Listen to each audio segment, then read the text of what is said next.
Friends, welcome to my channel Manju's vlog. ഇനി ഞാൻ ഉണ്ടാക്കാൻ പോകുന്നത് എന്താണെന്നറിയോ? എഗ് 65 ആണ് ഞാൻ ഉണ്ടാക്കിയെടുക്കാൻ പോകുന്നത്. അപ്പോൾ ഇതേപോലെ നിങ്ങളൊന്ന് ഉണ്ടാക്കി നോക്കുക. നമുക്ക് വളരെ എളുപ്പത്തിൽ തന്നെ ഇത് ഉണ്ടാക്കിയെടുക്കാവുന്നതാണ്. അപ്പോൾ ഇതേപോലെ ഉണ്ടാക്കി കുട്ടികൾക്ക് കൊടുക്കാവുന്നതാണ്. നല്ല ടേസ്റ്റാണിത് കേട്ടോ. മുട്ട പുഴുങ്ങിയെടുക്കേണ്ട താമസമേ ഉള്ളൂ. അപ്പോൾ ഇതേപോലെ നിങ്ങളൊന്ന് ഉണ്ടാക്കി നോക്കുക. ഉണ്ടാക്കി നോക്കിയിട്ട് കമൻസൊക്കെ അയക്കാൻ മറക്കരുത്. അപ്പോൾ നമുക്ക് വീഡിയോയിലേക്ക് പോയാലോ? അപ്പോൾ ഞാനൊരു 3 മുട്ട പുഴുങ്ങിയെടുത്തിട്ടുണ്ട്. പുഴുങ്ങിയെടുത്ത ശേഷം ഇത് ഒരു മുട്ട രണ്ടായിട്ട് കട്ട് ചെയ്ത് 2 പീസാക്കി എടുത്തിട്ടുണ്ട്. ഞാൻ ഉണ്ടാക്കാൻ പോകുന്നത് എഗ് 65 ആണ് കേട്ടോ. അപ്പോൾ അത് നമുക്ക് എങ്ങനെ വളരെ എളുപ്പത്തിൽ തന്നെ നമുക്ക് തയ്യാറാക്കി എടുക്കാവുന്നതാണ്. അതിനായിട്ട് ആദ്യം ഞാൻ ഒരു പാത്രം എടുത്തിട്ടുണ്ട്. അതിലേക്ക് ഇഞ്ചിയും വെളുത്തുള്ളി അരച്ച് വെച്ചതിട്ട് കൊടുക്കാം. 1 സ്പൂൺ മുളക് പൊടി, 1/4 teaspoon garam masala powder, 1 spoon തൈര്, ആവശ്യത്തിനുള്ള ഉപ്പ്, 1/4 ടീസ്പൂൺ മഞ്ഞൾപ്പൊടി. ഇനി നമുക്കിത് നന്നായിട്ടൊന്ന് മിക്സ് ചെയ്തെടുക്കാം.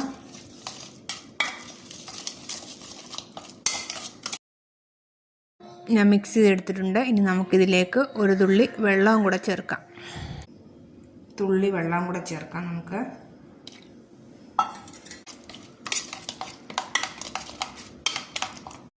അപ്പോൾ ഇതേ രീതിയിലാണ് കേട്ടോ ഞാൻ മിക്സ് ചെയ്തെടുത്തിരിക്കുന്നത്. നിങ്ങൾക്ക് കാണുമ്പോൾ അത് അറിയാൻ പറ്റും.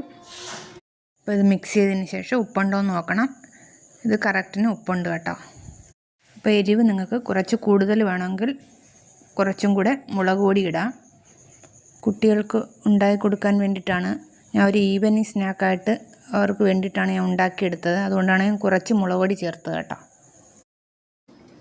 അപ്പോൾ ഇത് മാറ്റി വെക്കാം. അടുത്ത് ഞാനൊരു പാത്രം എടുത്തിട്ടുണ്ട്. അതിലേക്ക് 2 സ്പൂൺ കടലമാവ് ഇട്ട് കൊടുക്കുകയാണ്. 1 സ്പൂൺ അരിപ്പൊടി. നമുക്കൊന്ന് മിക്സ് ചെയ്യാം. അപ്പോൾ ഇതിലേക്ക് ഒരു നുള്ളു ഉപ്പും കൂടെ ചേർക്കാം.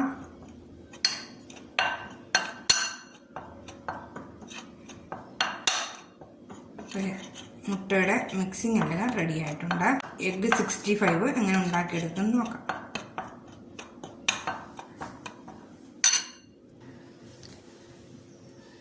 അപ്പോൾ ഞാനൊരു മുട്ട എടുത്തിട്ടുണ്ട്. അതിലേക്ക് ഈ മിക്സിംഗ് ഒന്ന് നല്ലതുപോലെ ഒന്ന് മുക്കുക. വളരെ എളുപ്പത്തിൽ തന്നെ നമുക്കിത് തയ്യാറാക്കി എടുക്കാവുന്നതാണ്.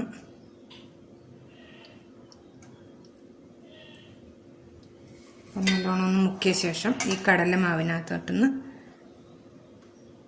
മിക്സ് ചെയ്തെടുക്കുക. പിന്നെ നമുക്കിത് എണ്ണയിലോട്ട് ഇട്ട് കൊടുക്കാം. ഇപ്പം എണ്ണ ചൂടായിട്ടുണ്ട്. അതിലേക്ക് ഇട്ട് കൊടുക്കാം.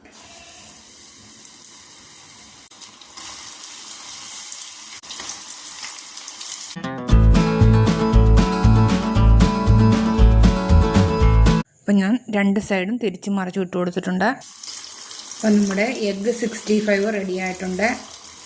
ഇത് നോക്കിയേ, നമുക്കൊരു പാത്രത്തിലേക്ക് മാറ്റാം. നമ്മുടെ എഗ് 65 റെഡി ആയിട്ടുണ്ട്. എന്ത് എളുപ്പത്തിലാണ് നമുക്കിത് ഉണ്ടാക്കിയെടുക്കാൻ പറ്റുന്നത്. അപ്പോൾ ഇതേപോലെ നിങ്ങളൊന്ന് ഉണ്ടാക്കി നോക്കുക. വീട്ടിൽ തന്നെ നമുക്ക് വളരെ എളുപ്പത്തിൽ തന്നെ എഗ് 65 ഉണ്ടാക്കിയെടുക്കാൻ പറ്റും. അപ്പം കുട്ടികൾക്കും ഇത് വളരെ ഇഷ്ടമാവും. നമുക്കൊരു ഈവനിങ് സ്നാക്കായിട്ട് അവർക്ക് ഉണ്ടാക്കി കൊടുക്കാനും പറ്റും. അപ്പോൾ ഉണ്ടാക്കി നോക്കിയിട്ട് ലൈക്ക്, ഷെയർ, സബ്സ്ക്രൈബ്, കമൻസ് ഒക്കെ ചെയ്യുക. അപ്പോൾ ഇനി വീണ്ടും ഒരു റെസിപ്പിയുമായിട്ട് നമുക്ക് വീണ്ടും കാണാം. അതുവരെ ബായ്.